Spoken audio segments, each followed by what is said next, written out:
o estado da verdadeira paz interior. Veja então o que acontece e parta para a ação, caso necessário ou possível. Aceite, depois haja. O que quer que o momento atual contenha, aceite-o como uma escolha sua. Trabalhe sempre com ele, não contra. Torne-o um amigo e aliado, não seu inimigo. Isso transformará toda a sua vida como por milagre.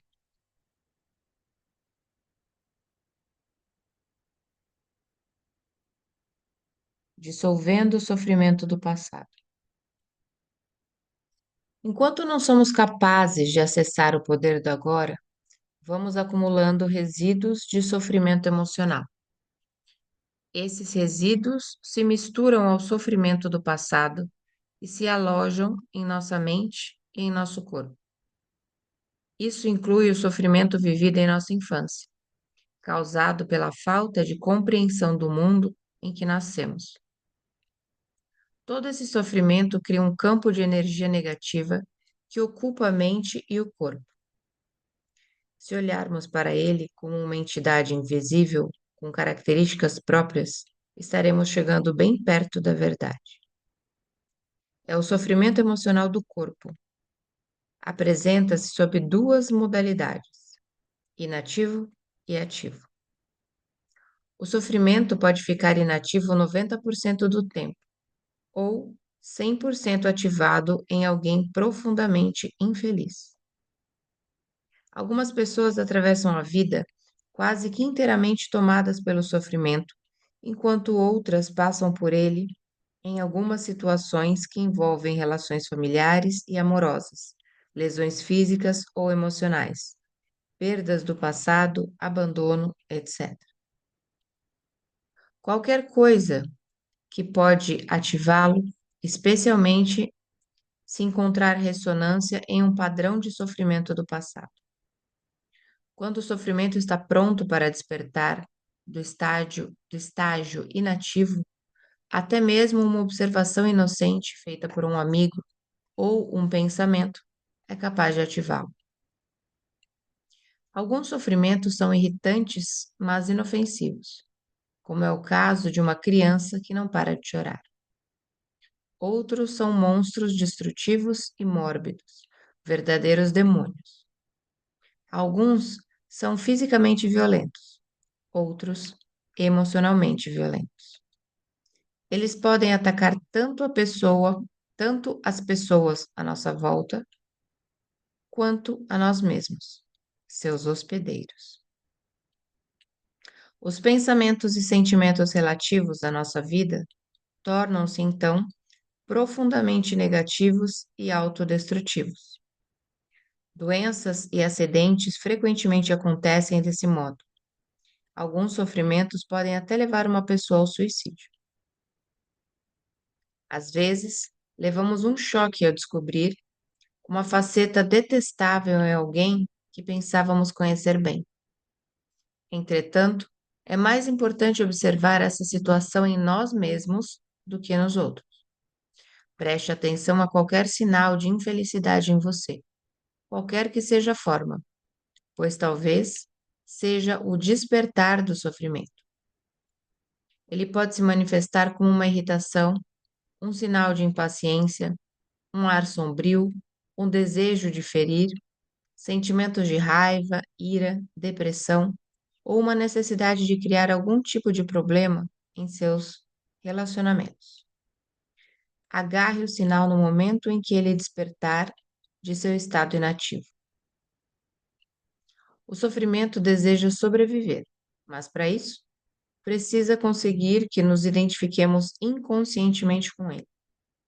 Portanto, quando o sofrimento toma conta de nós, cria uma situação em nossas vidas que reflete a própria frequência de energia da qual ele se alimenta. Sofrimento só se alimenta de sofrimento, não consegue se alimentar de alegria. Acha indigesta. Quando o sofrimento nos domina, faz com que desejemos ter mais sofrimento. Passamos a ser vítimas ou perpetradores. Queremos infligir sofrimento, ou senti-lo, ou ambos. Na verdade, não há muita diferença entre os dois. É claro que não temos consciência disso e afirmamos que não queremos sofrer, mas preste bem atenção e verá que o seu pensamento e o seu comportamento estão programados para continuar com o sofrimento, tanto para você quanto para os outros. Se você estivesse consciente disso, o padrão iria se desfazer, porque desejar mais sofrimento é uma insanidade, e ninguém é insano conscientemente. O sofrimento, a sombra escura projetada pelo ego, tem medo da luz da nossa consciência. Teme ser descoberto. Sobrevive graças à nossa identificação inconsciente com ele, assim como ao medo inconsciente de enfrentarmos o sofrimento que vive dentro de nós. Mas, se não enfrentarmos, se não direcionarmos a luz da nossa consciência para o sofrimento, seremos forçados a revivê-lo. O sofrimento pode nos parecer um monstro perigoso, mas eu lhe garanto que se trata de um fantasma frágil. Ele não pode prevalecer sobre o poder da nossa presença. Alguns ensinamentos espirituais dizem que todo sofrimento é, em última análise, uma ilusão. E isso é verdade. A questão é se isso é uma verdade para você. Acreditar simplesmente não transforma nada em verdade. Você quer sofrer para o resto da vida e permanecer dizendo que é uma ilusão? Será que essa atitude livra você do sofrimento? O que nos interessa aqui é o que podemos fazer para vivenciar essa verdade, ou seja, torná-la real em nossas vidas. Portanto, o sofrimento não quer que nós o observemos diretamente e vejamos o que ele realmente é. No momento em que o observamos, sentimos seu campo energético dentro de nós e desfazemos nossa identificação com ele. Surge uma nova dimensão da consciência. Chamo isso de presença. Passamos a ser testemunhas ou observadores do sofrimento.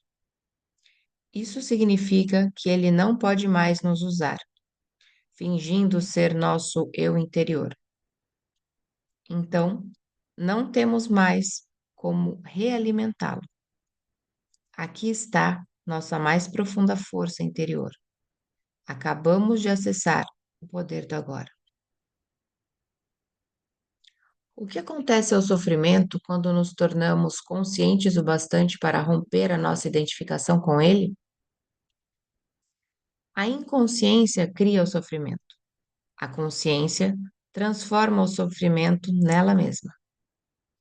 São Paulo expressa esse princípio universal de uma forma linda de dizer: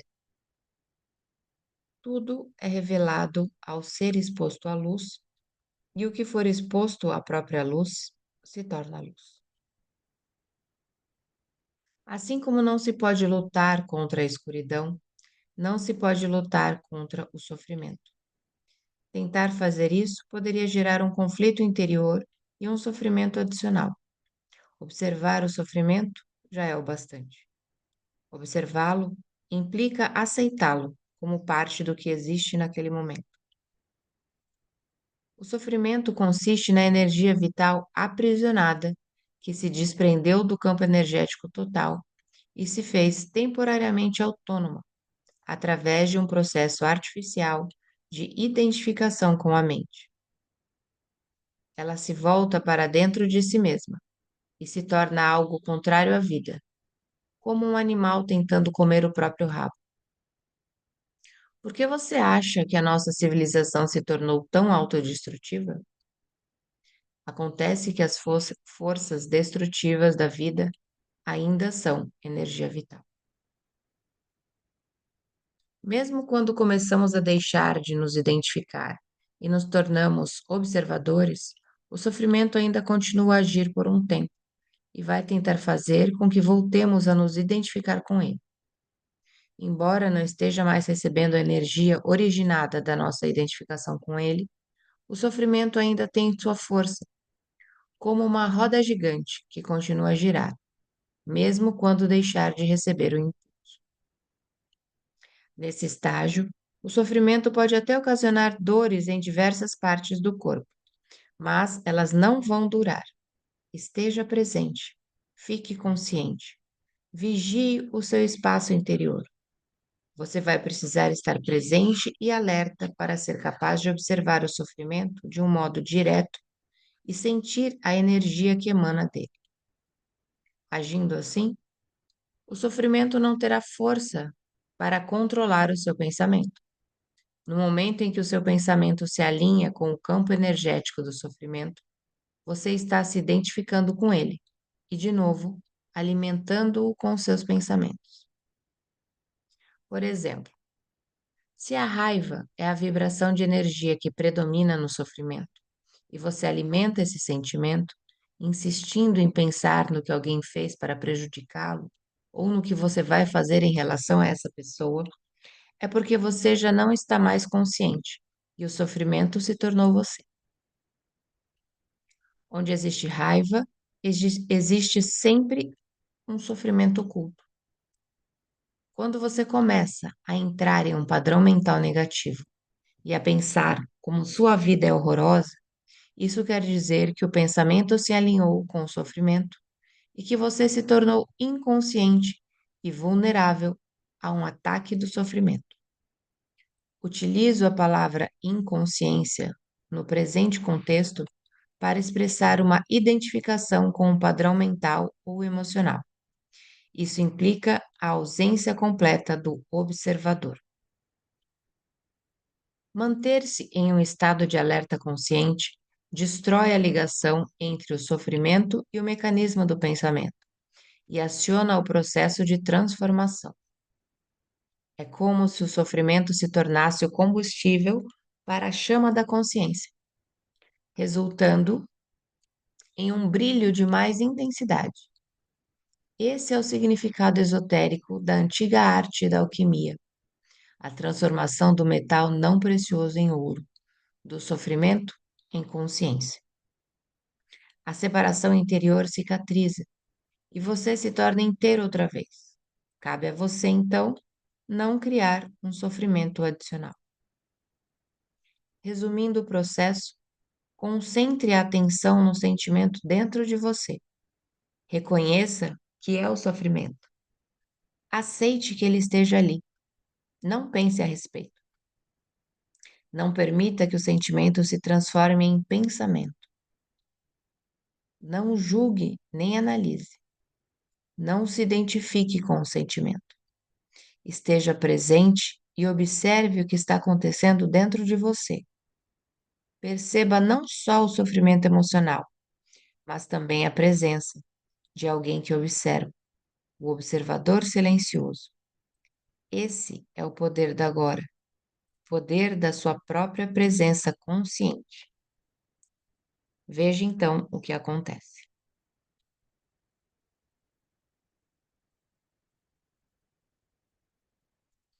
Em inúmeras mulheres, o sofrimento manifesta-se em particular no período anterior ao fluxo menstrual. Mais adiante comentarei as razões pelas quais isso acontece. No momento, o importante é que você seja capaz de estar alerta e presente quando o sofrimento aparecer e de observar o sentimento uma vez de observar o sentimento em vez de se deixar dominar por ele. Essas atitudes proporcionam uma oportunidade para a mais poderosa das práticas espirituais e tornam possível uma rápida transformação de todo o passado. A identificação do ego com o sofrimento.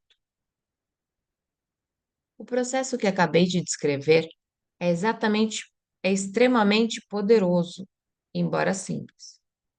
Poderia ser ensinado a uma criança, e tenho a esperança de que um dia será uma das primeiras coisas a serem aprendidas na escola. Uma vez entendido o princípio básico do que significa estar presente observando o que acontece dentro de nós e entendemos isso quando passamos pela experiência. Teremos à nossa disposição a mais poderosa ferramenta de transformação. Não nego que podemos encontrar uma forte resistência interna tentando nos impedir de pôr fim à identificação com o sofrimento.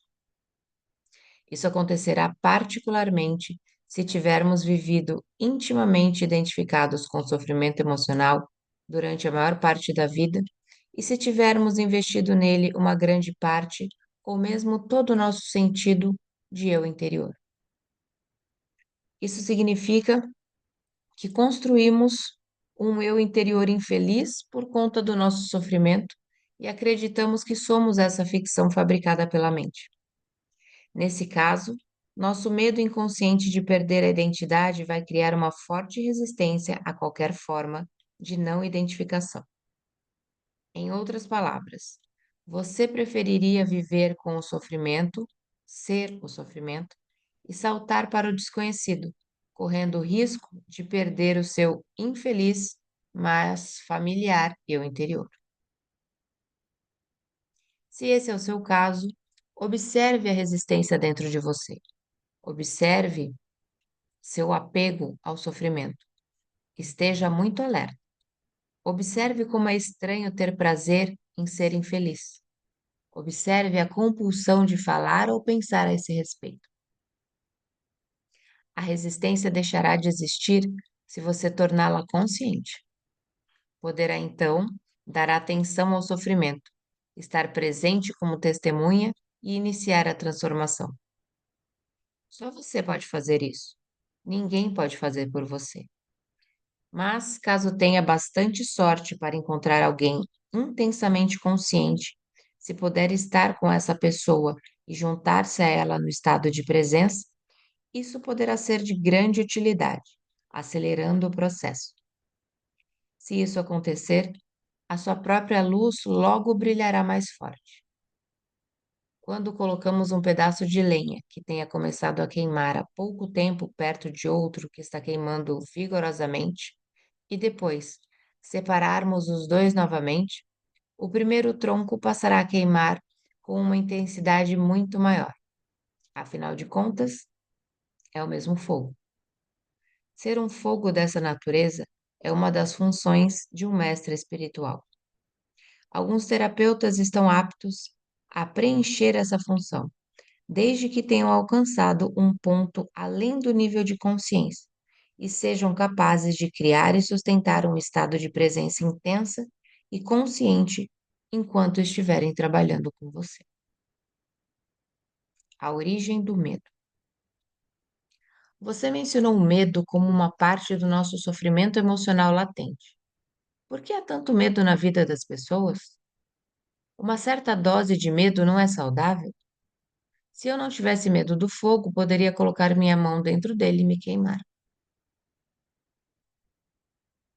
A razão pela qual não colocamos a mão no fogo não é o medo, e sim a certeza de que vamos nos queimar. Não é preciso ter medo para evitar um perigo desnecessário. Basta um mínimo de inteligência e bom senso. Nessas questões práticas, é muito útil aplicarmos as lições do passado. Mas, se alguém nos ameaça com fogo ou com violência física, talvez experimentemos uma sensação como medo. É uma reação instintiva ao perigo, sem relação com a doença psicológica do medo de que estamos tratando aqui. A doença psicológica do medo não está presa a qualquer perigo imediato, concreto e verdadeiro. Manifesta-se de várias formas, tais como agitação, preocupação, ansiedade, nervosismo, tensão, pavor, fobia, etc. Esse tipo de medo psicológico é sempre de alguma coisa que poderá acontecer, não de alguma coisa que está acontecendo neste momento. Você está aqui agora, ao passo que a sua mente está no futuro. Essa situação cria um espaço de angústia. E caso estejamos identificados com as nossas mentes e tivermos perdido o contato com o poder e a simplicidade do agora, essa angústia será a nossa companhia constante. Podemos sempre lidar com uma situação no momento em que ela se apresenta, mas não podemos lidar com algo que é apenas uma projeção mental. Não podemos lidar com o futuro. Além do mais, enquanto estivermos identificados com a mente, o ego regerá as nossas vidas, como mencionei anteriormente. Por conta da sua natureza ilusória e apesar dos elaborados mecanismos de defesa, o ego é muito vulnerável e inseguro e vê a si mesmo sob constante ameaça. Esse é o caso aqui. Mesmo que o ego seja muito confiante em sua forma externa, agora lembre-se de que uma emoção é a reação do corpo à mente. Que mensagem o corpo está recebendo permanentemente do ego, o falso eu interior construído pela mente? Perigo, estou sob ameaça. E qual é a emoção gerada por essa mensagem permanente? Medo, é claro. O medo parece ter várias causas. Tememos perder, falhar, nos machucar. Mas, em última análise, todos os medos se resumem em um só: o medo que o ego tem da morte e da destruição. Para o ego, a morte está bem ali na esquina. No estado de identificação com a mente, o medo da morte afeta cada aspecto da nossa vida.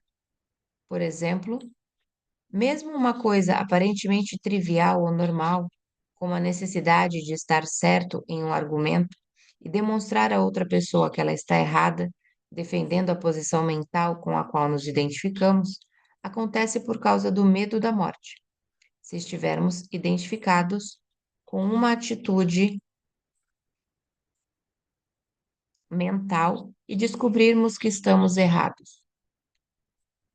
Nosso sentido de eu interior baseado na mente corre um sério risco de destruição.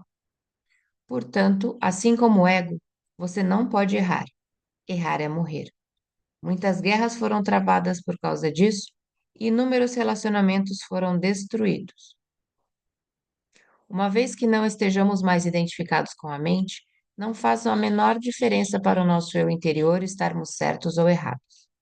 Assim, a necessidade compulsiva e profundamente inconsciente de ter sempre razão, o que é uma forma de violência, vai desaparecer. Você poderá declarar de modo calmo e firme como se sente ou o que pensa a respeito de algum assunto, mas sem agressividade ou qualquer sentido de defesa. O sentido do eu interior passa a se originar de um lugar profundo e verdadeiro dentro de você, não mais da sua mente. Tenha cuidado com qualquer tipo de defesa dentro de você. Está se defendendo de quê? De uma identidade ilusória? De uma imagem em sua mente? De uma entidade fictícia? Ao trazer esse padrão à consciência, ao testemunhá-lo, você deixa de se identificar com ele. Sob a luz da sua consciência, o padrão de inconsciência irá se dissolver rapidamente. Esse é o fim de todos os argumentos e jogos de poder, tão prejudiciais aos relacionamentos. Poder sobre os outros é a fraqueza disfarçada de força. O verdadeiro poder é interior e está à sua disposição agora. O medo será uma companhia constante para qualquer pessoa que esteja identificada com a mente e, portanto, desconectada do seu verdadeiro poder. O eu profundo enraizado no ser. O número de pessoas que conseguiram alcançar o ponto além da mente ainda é extremamente pequeno, o que nos leva a presumir que, virtualmente, todas as pessoas que você encontra ou conhece vivem em um estado permanente de medo. Só o que varia é a intensidade.